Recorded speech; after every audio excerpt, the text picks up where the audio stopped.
Yun lang po.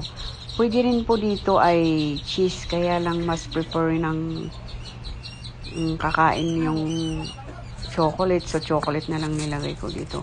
Again, sabi ko, kahit na ano pong brand ng chocolate, ha? Yung kahit na kung ano po yung meron sa inyo, yung available, ganun.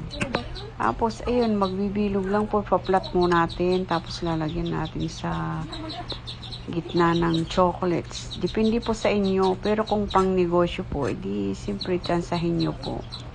Para hindi naman po kayong malugi, ganun. Ayan, lalagyan po na sa gitna, tapos, ito po, pang merienda po kasi ng anak ko, kaya medyo malalaki yung nilagay ko. Pang merienda ng mga bata. Pati matanda na rin. Ito ay itry nyo guys. Masarap to guys.